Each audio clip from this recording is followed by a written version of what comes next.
Hey everybody. Okay, in our last lesson, we dealt with integration by parts, and that was the first of a couple of lessons that we're going to do here where we're going beyond just simple integration, okay? And so these next few lessons are all about, okay, when integration isn't as simple as what we started this unit with, what are other things we can do to try and get at a more complicated integration, okay? So yesterday was integration by parts. Today we're going to take a look at integration using trigonometric substitutions, okay? And there's 4 different trigonometric substitutions we're going to play with today. So what I want to do is I want to go through each of the 4 with you. We'll try an example or 2 from each section, and then I'll leave you be to try things on your own, okay? So there are numerous trigonometric substitutions in calculus, but we will only consider a few here. We don't know how to integrate a trigonometric function to a power, so we need to learn how to deal with that power. And all of these are going to be various ways that we can kind of work through that, okay? The first one I think you'll find fairly straightforward. Type 1, we're going to do a U-substitution essentially. So this is what you use this when one of the functions has a power of 1 and the other is not, okay? So this works really well if you have a sine or a cosine by itself being multiplied by a sine or a cosine to a power, okay? So watch what we're going to do here. We want to integrate sine to the 10x times cos x dx. So we see there that our cos x is a power of 1. So we're going to use that in our u substitution. So I'm going to say that u equals sine x. Okay, we leave the power of 1 there because it's the power of 1 that's going to divide out in a minute. Okay, you just think through how we do u substitutions, right? One of them always divides out. And the way that's going to happen, you can see right away, if u is sine of x, then du will be cos of x, right? The derivative of sine of x is cos of x. So du over dx will be cos of x. If I rearrange that so that dx is by itself, I end up with dx equals 1 over cos x du. And you can see right away how this is going to work really, really nicely, okay? So in some respects, this one doesn't even feel super new to you, except we're dealing with a trig ratio, right? So that means I'm looking at the integration of u to the 10 cos x times 1 over cos x du when I swap my dx with the 1 over cos x du. Okay, now I can see my cos x's will divide each other out. So I'm left with the integration of u to the 10 du, and that would be 1 over 11 u to the 11 plus c. Okay, 1 over 11 u to the 11 plus c, and then I just do the substitution back. Okay, so u isn't u was sine x. And so the integration would be 1 over 11 sine to the 11x plus c. Okay, fairly straightforward on that one. Okay, method 2. We're not going to spend a whole lot of time on method 1 because I think you're going to find that one easier. Now, this one will get a little bit more complicated, but it's still not bad. When the integration of cos to the n of x or the integration of sine to the n of x, where n is odd. So we're looking at one trigonometric term to a particular power, okay? But that power is going to be odd. In these cases, we break up the odd exponent into an even and odd pair. And then we use our classic trigonometric identity of cos squared plus sine squared equals 1, okay? Sorry, I was a little lazy when I said that. Cos squared of x plus sine squared of x equals 1. We may have to do a u substitution in here as well. Okay, so for our first example, we're going to take a look at the integration of cos cubed x. And what I'm going to do is I'm going to separate that into cos squared x times cos x. So now what we're going to do is we're going to take a look at that cos squared x, and we're going to change that to 1 minus sine squared. Okay, so the integration of 1 minus sine squared x times cos x. Now, mathematically, this cos x would get distributed to both of these guys, okay? And so I'm looking at the integration of cos x minus sine squared x cos x, okay? Cos x minus sine squared x cos x. Now, because that's 2 different terms there, we can integrate each term separately, right? So I'm going to separate that into 2 different integrations. Okay, so here I have the integration of cos x minus the integration of cos x sine squared x. Okay, so I did two things there. I distributed that cos, and then I broke it up into two separate integrations. Well, I know that the integration of cos x will be sine x, right? Sine x plus c, but remember, we'll just add that c to the end. I don't need to say plus c twice because c represents just the fact that I can add any constant term to this and it's not going to change the derivative when I go the other way, okay? So I know that the integration of cos x is sine x. Then I'm looking at cos x sine squared x. Well, this is the very thing we were just talking about in method 1, right? So I'm going to have to do a u substitution there. I'm going to say that u is sine x. And so then the derivative of u would be cos x. And so dx will be 1 over cos x du. So I'm going to go ahead and integrate this guy on the next one. And I'm going to do the u substitution here. So that I end up with cos x u squared 1 over cos x du, okay? And that's what you see here. I haven't actually done the integration yet for this guy, but I will. Stay with me, okay? So now I can see that my cos x will divide out, and I'm left with the integration of u squared, and then this guy would be sine x, like I've already alluded to. Okay, so now I have sine x minus the integration of u squared. The integration of u squared would be 1/3 u to the 3. So I end up with sine x minus 1/3 u to the 3 plus c. And then I just put my u back. My u was sine x. So final answer will be sine x, just getting my ink off there, sine x minus 1/3 sine cubed x plus c. Okay. We're going to do another one that gets a little bit more complicated for method 2. And that is this guy, the integration of sine to the 5 of 2x, okay? Sine to the 5 of 2x. So remember we said that the method is we want to split it into an even times an odd. So I'm going to split this into sine squared 2x squared times sine 2x, okay? So essentially I split it into sine to the 4 and times sine, okay? But then instead of saying sine to the 4, I'm saying sine squared squared. And the reason I'm saying sine squared squared is because I know what to do with this. I know that that's 1 minus cos squared 2x, okay? 1 minus cos squared 2x. So if I do that, I end up with 1 minus cos squared 2x all squared times sine 2x. Now, in order to do this integration, the first thing I'm going to have to do is deal with that squared term on the outside. So I'm going to square the binomial that I see. I'm squaring 1 minus cos squared of 2x. So square the first, double the product, square the last. That'll be 1 minus 2 cos squared 2x plus cos to the 4 of 2x. Okay, and so that's what I've done there. Now, I'm ready to say, okay, we're going to distribute this sine 2x to all terms, okay? And then I can split it up into 3 separate integrations. So I'll have the integration of sine 2x minus 2 integration of cos squared 2x sine 2x plus integration of cos to the 4 2x sine 2x, okay? So I'm just going to get rid of my ink and show you that guy. Okay, so we can see that here. We have the integration of sine 2x minus 2. I just brought the 2 out to the front.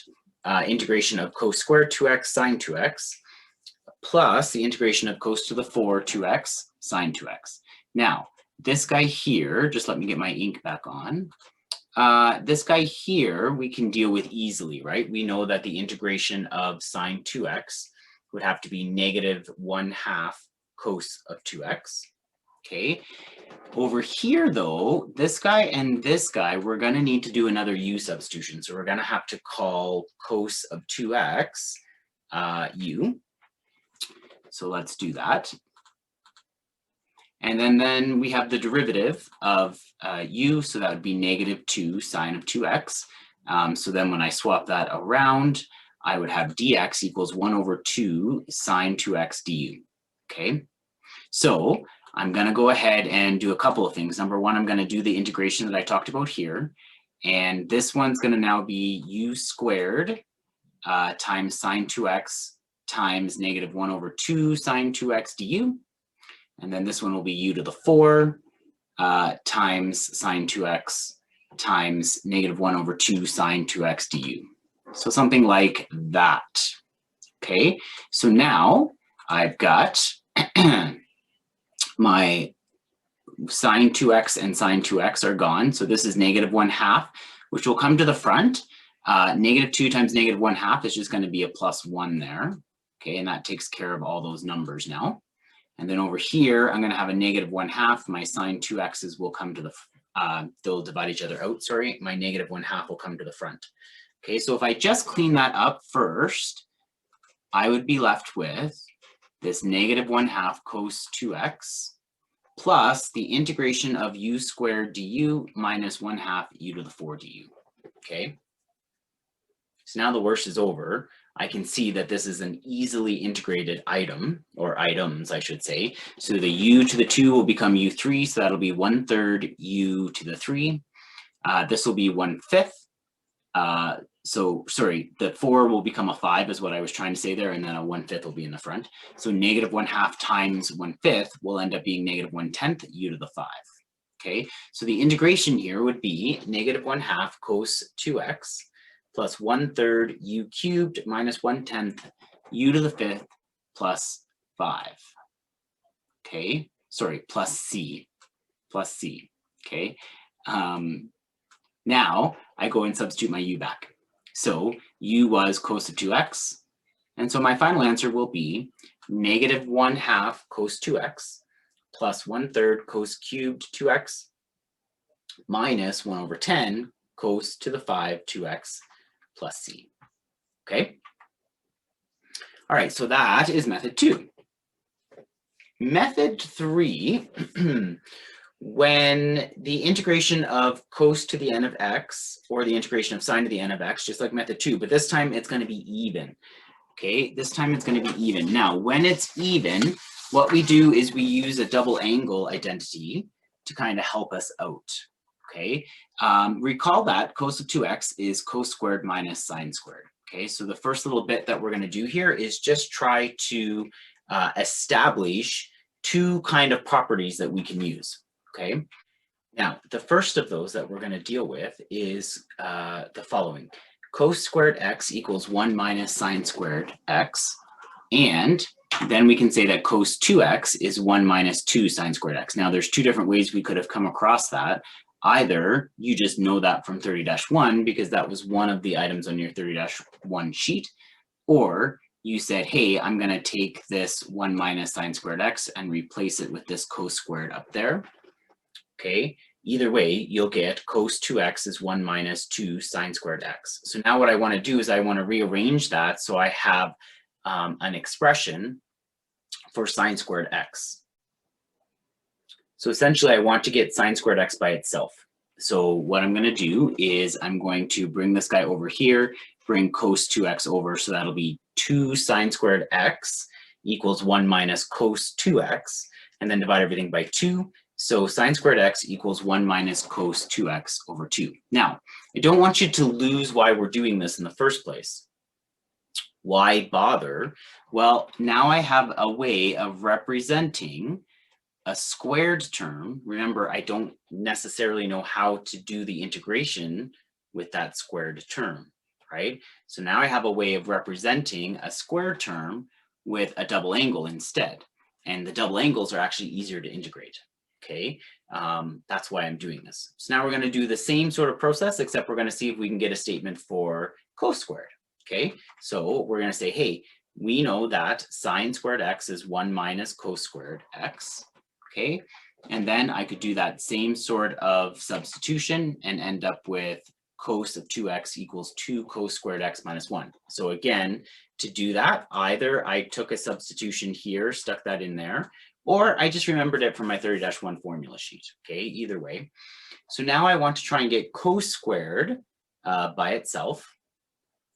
So I'm going to add 1 to both sides and divide both sides by 2. So I end up with cos squared is cos 2x plus 1 all over 2. Okay, so these properties that I'm going to use in this method are the following. Sine squared x is 1/2 times 1 minus cos 2x, and cos squared x can be written as 1/2 cos 2x plus 1. Okay, I have kept the 1/2 in the front. Sometimes you'll end up distributing it. Sometimes you'll just bring it to the front of the integration, just depending on what's easier in the moment. Okay, so it's versatile. Okay, so let's try a few. We're going to try a few more of these guys together than we did in method 2, because this one's a little bit more complicated. So we'll start you off easy. We're going to integrate sine squared x. Okay, so if I want to integrate sine squared x, I just said that sine squared x is the same as 1/2 1 minus cos 2x. Okay, 1/2 1 minus cos 2x. So I'm going to go ahead and I multiplied both by a half, first of all. Okay, I distributed the half and then I broke it up into two integrations. So I've got the integration of a half, and then I've got minus 1/2 the integration of 2x. Okay, now I know that the integration of a half would be 1/2 x. That's fairly easy. I know the integration of cos 2x would be 1/2 sine 2x. So then I've got 1/2 and 1/2 in the front, so that'll be a quarter. Okay, so I end up with 1/2 x minus a quarter sine 2x, and then plus c. Okay, that's the first one. That's not too bad, right? We can do this. We're all about this. Okay, now cos squared of 3x. Okay, so I have a property that said cos squared would be the same as 1/2 cos of 2x plus 1. Now remember, when I say cos of 2x, 2x refers to 2 times whatever the angle is. The angle here is actually 3x. So 2x is actually going to end up being 2 times 3x, which will be 6x. Okay, so just be careful that you're handling your angles properly. Okay, so I have 1/2 cos of 2x, but x is 3x here, plus 1. Okay, so again, I'm going to do the distribution. This is going to end up being 6x. So I'll have 1/2 cos of 6x plus 1/2. So then I can integrate both of those terms separately, leaving us with 1/2 integration of cos 6x plus 1/2 integration, or sorry, plus the integration of 1/2. Okay. Okay, so the integration of cos is sine. The integration of cos 6x then will be 1/6 sine 6x. 1/6 gets multiplied by 1/2, so that'll be 1/12. So I'll have 1/12 sine 6x plus 1/2 x plus c. Okay, 1/12 sine 6x plus 1/2 x plus c. Okay? Okay, cos to the 4x, the integration of that guy. So again, what we want to take a look at is, let's switch that to cos squared squared. Okay, because I now know a property that I can do with cos squared. I know cos squared can be written as that 1/2 cos of 2x plus 1. Okay, so I'm going to change that to cos squared squared. Okay, so I'm going to replace my cos squared x with 1/2 times cos 2x plus 1. I need to square that, so the 1/2 squared is 1/4. Then inside there, I've got cos 2x plus 1 all squared. So square the first, double the product, square the last. So I'm looking at 1/4 cos squared 2x plus 2 cos 2x plus 1. Now, the 1/4 applies to each term, and the integration applies to each term. Okay, so what I've done is I've actually brought my 1/4 out to the front, and I'm going to apply it to all the integrations. Okay, so now I'm looking at the integration of cos squared 2x plus the integration of 2 cos 2x plus the integration of 1. Okay, now the integration of 1, that one's easy, that'll just be x. The integration of cos squared 2x right here, well, I'm going to have to replace that again with 1/2 cos 2x plus 1. Okay, and then the integration of this guy, I already know the 2 can come out to the front. So that'll be 2 integration of cos 2x, and that will be 1. The integration of cos 2x is 1/2 sine 2x times the 2, so that'll end up with just sine 2x. Okay, so I've taken care of this guy. This is sine of 2x. This is x, but I'm still going to have to deal with that integration of cos squared. Okay, so I'm just going to let my ink disappear there and we'll switch slides.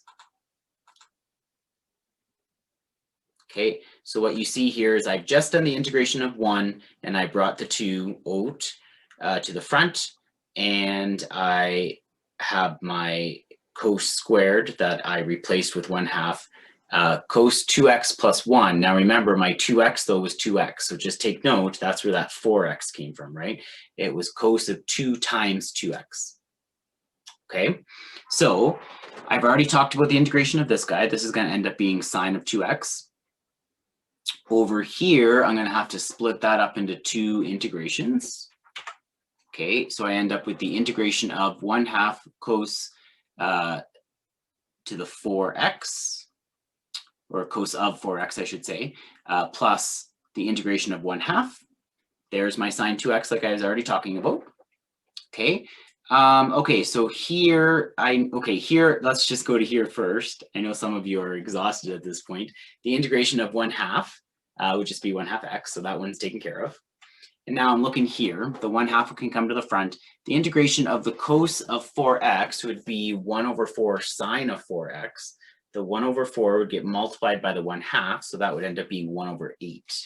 Okay, all right, so here I am. I've got 1/8 sine of 4x plus 1/2 x plus sine 2x plus x. All of that is with the 1/4 out there. So I can add these guys together. Okay, 1/2 x plus x would be 3/2x. Then I'll multiply everything by 1/4 just to clean things up a bit. And I end up with sine 4x over 32, 4 times 8, plus sine 2x over 4, plus 3x over 8, plus c. So that's the integration. Okay. Isn't this fun? Okay. I worry that you're throwing things at your screen right now. Don't break your electronics because of me. Okay. Now, let's try this guy. So now I've got sine cubed x times cos squared x, and that's what I'm trying to integrate. So I'm going to take my sine cubed x, and I'm going to break that down into sine squared x times sine x. Okay, so I've got sine squared x times sine x times cos squared x. Okay, so I'm going to take this sine squared x, and I'm going to just switch that to 1 minus cos squared x. Okay, so now I'd be looking at 1 minus, oh, sorry, I still have my ink on, 1 minus cos squared x times cos squared x sine x. So now, remember, I'm trying to often separate these into different terms because it's easier to integrate the separate terms than it is to integrate the whole big mess. So if I looked at this, I can say, okay, my cos squared x sine x can get multiplied by 1 and by cos squared x. So that would leave me with 2 separate integrations, the integration of cos squared x sine x minus the integration of cos to the 4x sine x.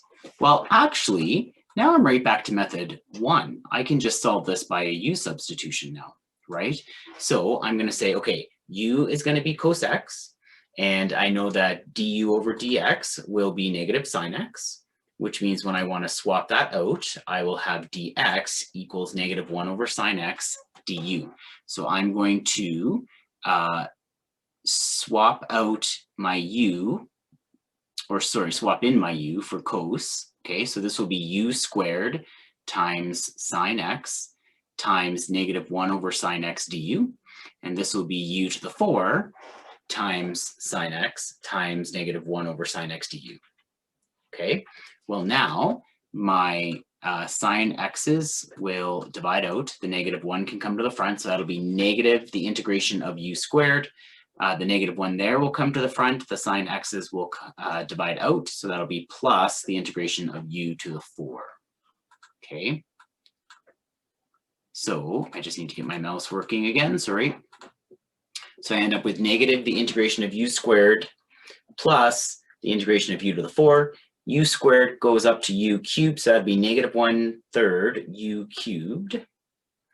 The 4 will go up to a 5, so that'll be plus 1 over 5 u to the 5 plus c, and then I put u back, so I end up with negative cos cubed x over 3 plus cos to the 5x over 5 plus c. Okay? Awesome. Okay, now the last method that we're going to talk about is kind of fun. It involves when we have this root of a squared minus x squared. Okay, and I want you to see that the root of a squared minus x squared looks like something out of the Pythagorean theorem. Okay, so if I was to just draw you a little right angle triangle for a second, you can see here how we could get the root of a squared minus x squared. If the opposite angle from theta here was x and the hypotenuse was a, okay, to get the other guy, it would have to be the hypotenuse squared minus the other leg squared and then square rooted. So that's exactly where root a squared minus x squared would come from. Okay, so all of this jives within this right triangle. Okay, but because it all jives inside this right triangle, it means I can get other things from it. For instance, looking at this theta right now, I can say that the sine of theta is x over a. Okay, the sine of theta is x over a, which means x equals a times the sine of theta. Okay, x equals a times the sine of theta. Now this is the substitution that I'm going to be able to use when I see when I see the root of a squared minus x squared. I can then take a look at x and replace it with a sine of theta. Okay, so I'll show you how this works. Let's do the first one here. Okay, first of all, so just with substitution then, x will equal a sine of theta. Now this is only going to work if I'm in between negative pi over 2 to pi over 2 in order for sine of x to be a 1-to-1 so that the inverse will also exist. And a reminder that the cos squared theta is 1 minus sine squared theta. That's another substitution that will come in handy as we go through these guys. Okay, so take a look at this. We immediately see, okay, I do have that form that I'm talking about, this root of 1 minus x squared. Okay, so what I'm going to do is I'm going to say, okay, well, remember it was a squared minus x squared. Right, a squared minus x squared. So right away, just based on that and based on the Pythagorean identity that I kind of have in the background of my head, I can say that x is 1 sine of theta.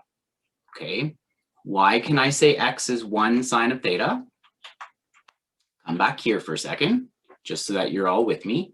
Okay, we said that x is a times the sine of theta.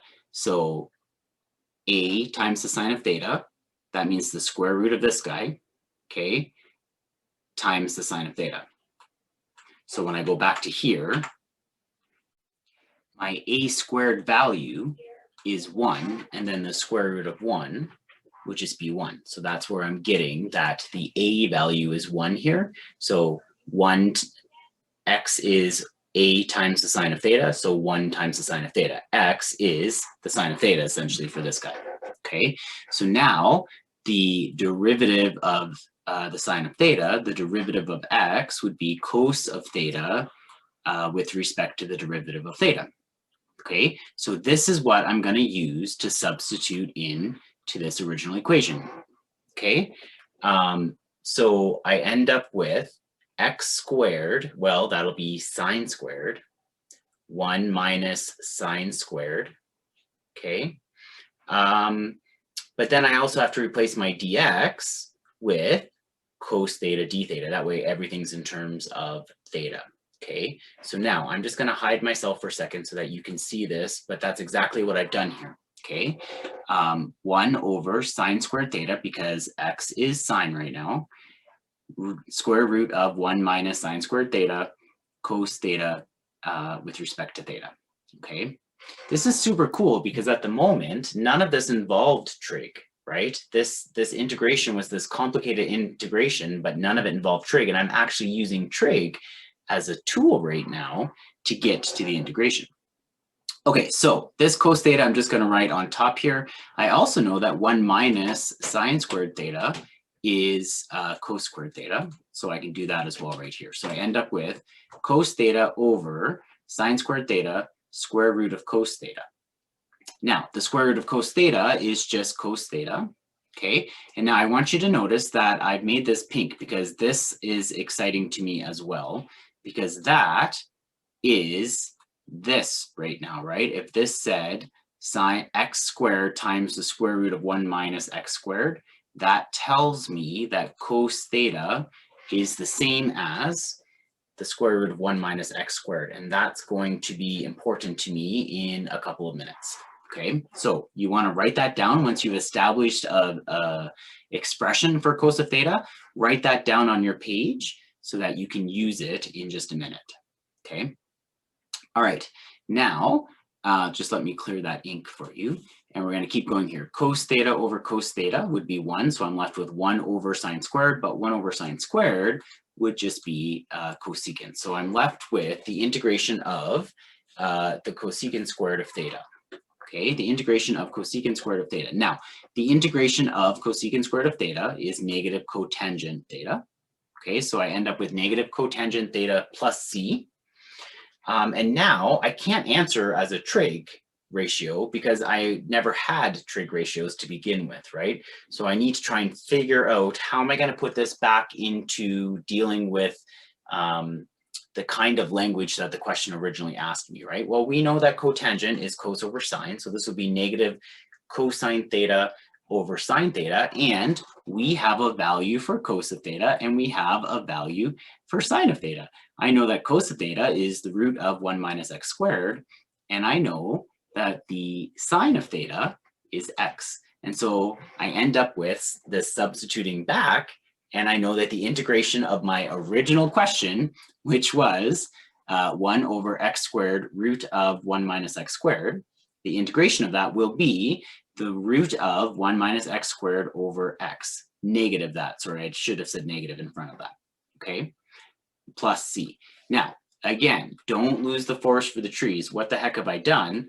This, if I took the derivative of this, I would end up with that, okay? All right, let's do one more together. So in this one, we're gonna look at the integration of 1 over x squared root of 4 minus x squared. Now, we can see that this is my a squared, which means my a is 2, okay? Which means I can write x as 2 sine theta.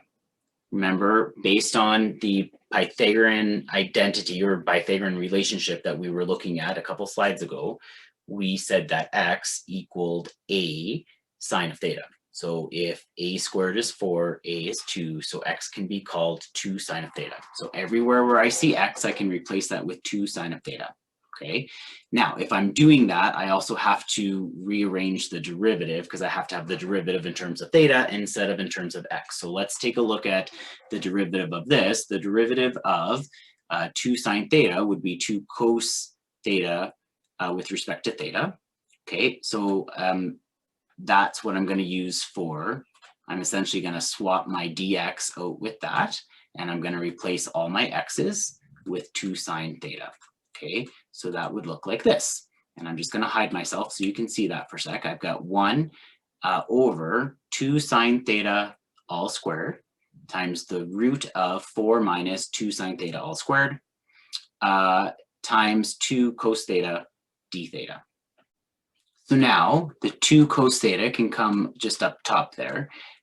This square applies to both the 2 and the sine theta. So that's going to be 4 sine squared theta, and I'm going to factor out the 4. Okay, that's going to leave me with 2 cos theta all over 4 sine squared theta times the square root of 4 times 1 minus sine squared theta. Okay, I'll put myself back. There I am. So 1 minus sine squared theta can be written as cos squared theta. Okay, and so then I'm looking at the square root of 4 is 2, and the square root of cos squared theta is cos theta. So that just becomes 2 cos theta. Okay, now I've put that in pink because, again, I'm looking for some way to represent what cos theta is, so that when I go to, when I'm at the end, I can do my substitute back and not have any trigonometric functions. So I'm going to put this off to the side now, that 2 cos theta is the same as this guy, right? Because this is your x squared. So this is your root of 4 minus x squared. So 2 cos theta is the root of 4 minus x squared. Okay. All right. So now I can do some simplification. The 2 cos thetas will divide out, and I'm left with 1 over 4 sine squared theta, which would be 1/4. And then I'm looking at the integration of secant squared theta. So I brought the 1/4 to the front. Okay. And then 1 over sine squared theta is secant squared theta. So now we're looking to integrate secant squared theta. Well, have we talked about integration of secant squared theta? Not directly, but take a look at your formula sheet where you have derivatives. Do you see a secant squared theta anywhere? Actually, you see that the derivative of cotangent is negative cosecant squared theta. So that tells me if I wanted to integrate cosecant squared theta, it would be negative cotangent theta. So the integration of cosecant squared theta will be negative cotangent theta times that 1/4. So I'll end up with negative 1/4 cotangent theta plus c. Okay. Now I want to work on getting rid of the trig stuff, putting the other stuff back in, right? So I know that cotangent would be cos over sine. So this is going to be negative cos over 4 sine theta, cos theta over 4 sine theta. Sorry, I was a little lazy there. Okay, so now cos theta, well, I know that 2 cos theta is the root of 4 minus x squared. So that means cos theta would be 1/2 that. And I know that sine theta, well, I know that x is 2 sine theta. So that means sine theta would be x over 2. Okay, so I ended up with 1/2 the root of 4 minus x squared. That was my replacement of cos. Okay, I still have that negative in front. And then on the bottom here, I ended up with 4 times 1/2 x, which is just 2x. Okay, so now this 1/2 can come down to the bottom. Okay, so that will end up being negative the root of 4 minus x squared all over 4x and then plus c. Okay, again, this is just so cool. But what we have done is we have integrated this. So if I took this and I took the derivative of it, I would end up right back there. Okay. So we have used trig in a way that maybe you've never thought to use trig, but pretty cool way. Okay, so your job is to take a look at this stuff and take your time with it. And if you have any questions, please make sure you connect with me. Okay, and then we will see you next time for integration by partial fractions. Okay, take care, guys.